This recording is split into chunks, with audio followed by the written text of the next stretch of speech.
So in the last video, we had a pretty detailed look at the new native low latency monitoring options in Studio One 3.5. Now on specific devices, for example, for the Studio 192 interface by Presonus, and select other third-party interfaces as well, you have the option to use the hardware low latency monitoring. And for some people who don't have the ability to, for instance, run a Thunderbolt interface, who are working on systems such as older Mac Pros, maybe limited to having a USB connection, this might be a really good option as well. So let's go ahead now. I'm going to open up the audio preferences. Now in this case over here, let's just leave this set to 32 samples for now, just to see how it goes. And I'm going to switch over to my processing tab. Now notice I have the Studio 192 selected instead of the Quantum. So let's switch over to our processing tab over here.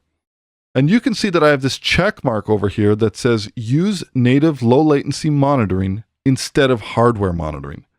So this is basically saying use software monitoring instead of the built-in low latency hardware monitoring that you have for your interface.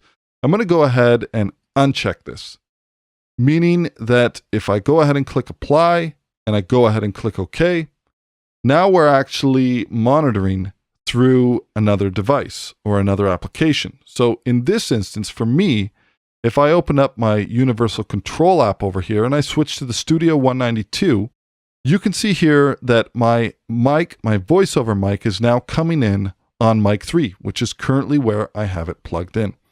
Now you can also see that the mixer is bypassed. Now this is just an integration feature of Studio One. So let's go back now to Studio One over here. And what I want to do is, first things first, I'm going to go ahead and change my input to input 3. All right. So now, in order for me to hear the sound that's coming into my headphones now, and to be able to monitor what is coming directly into Universal Control, I've got to go ahead here, open up my I/O setup, click my Output tab, and I have to enable Headphone 1 as a QMix. Go ahead and click Apply, and click OK. Now the next thing I need to do is I need to open up my outputs over here, and you'll notice in Headphone 1, I have Enable Hardware Monitoring. Now, the minute I click this, now I'm hearing myself coming through my headphones directly out of my DAW, and I'm hearing it in 0 latency. Let's go ahead and close our Outputs tab here.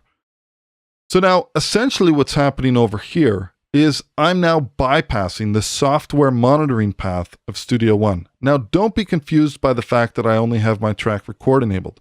Because if you remember from a previous video, we spoke about the fact that I'm using tape style monitoring, meaning that I only have to have my track record enabled and I can hear when I've pushed stop.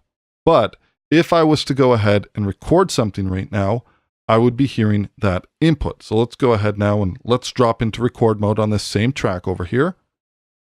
So I'm recording now and I'm hearing everything that I'm saying through my microphone. And if I was to go ahead and push stop now I'm hearing everything that I'm monitoring, but I can go ahead now and play back from here as well. And if I was to go ahead and push stop now, okay. So what is the advantage of this? Well, to be honest, I would probably give it a shot in terms of trying the native low latency monitoring first, because the advantages you have there is that you can monitor through 0 latency plugins the same way that I was doing on the Quantum. Now, keep in mind, in terms of the latency figure, you might not get the same type of latency figure if I was using the native low latency monitoring. You might not get the same 2.67 that you'd be getting, but you'd still get something that's pretty good. Now, if I want to see what that is, 7.27. So that's not bad. It's pretty close to what we were getting in the hardware mode. But like I said, there happens to be some different advantages here.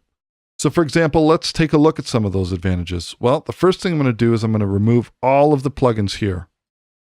Now, if I go ahead and show audio device controls, I have my DSP fat channel, meaning that any fat channel settings that I have on the Studio 192, they're happening on the front end of the interface, and it's not putting any load on my CPU. But with the integration we have with Studio 192, I can just go ahead and drag and drop this. And now I've created a linked fat channel, which basically links the native version to the DSP version, so that anytime I'm making adjustments here, if I wanted to do something like adjust my EQ, let's add a little bit of top end over here and maybe a little bit of bottom, and let's pull this down. You'll notice that if I open up my native fat channel, it's gone ahead and it's mirrored those exact same settings. Now, the reason that they've done this is so you have seamless integration with your punch-ins. Now, if I go back to my DSP fat channel over here, let's go ahead and click that one more time. I also have another option where I can apply the DSP to input signal, which is essentially allows me to print through the EQ or the compression. I can print through that and I can commit to that right to tape, or in this case, right to hard drive. Now, let's talk about the advantages versus disadvantages of this type of workflow. But first things first, I'm just going to go ahead and restore these settings over here, so I'm just listening to my voice flat. Well, one advantage would be that it allows users who are working on older systems that support USB and not Thunderbolt, it would allow them to still have a seamless workflow in terms of low latency tracking, in terms of being able to monitor, take care of all of your punch-ins with a seamless back and forth between playback and what you're monitoring. That's what we're doing here with this linked native plugin over here. Now, the other advantage that we didn't have in 3.3.4, but we now have in Studio One 3.5, is that I can use hardware low latency monitoring if I have an interface that supports it, such as the Studio 192. But previously, we were kind of up the creek without a paddle if we needed to record virtual instruments.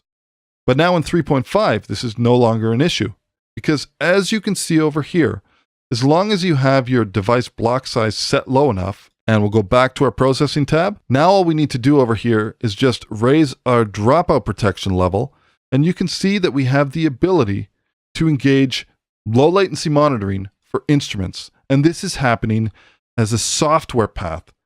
So we're using UC Surface, or a secondary application. We're using that to monitor a low latency or near zero latency signal for any audio that's being recorded.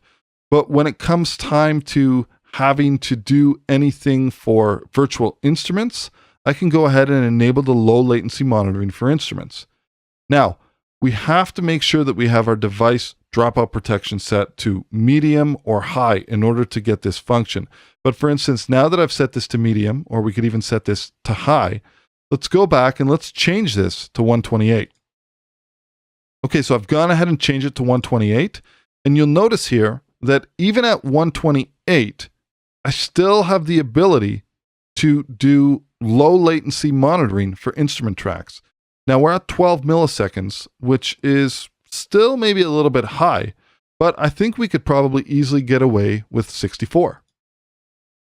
Now at 64, I'm pretty sure that we can get this down. So at 64, we're at 8 milliseconds. I guarantee you that you'll have no problem doing virtual instrument punch-ins. So let's recap what this means.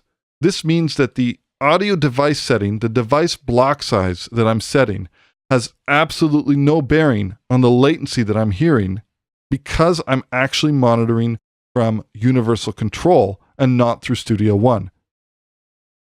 Now, because we have device dropout protection set to high, or even we can set it to medium, you now see that we have the ability to separately, on a completely separate path, enable low latency monitoring for instruments, even though we're using hardware monitoring, low latency hardware monitoring path for our audio.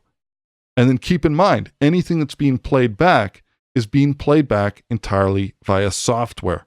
This is a perfect example of the three different paths coming together. And in this case, we're not even using the software monitoring option.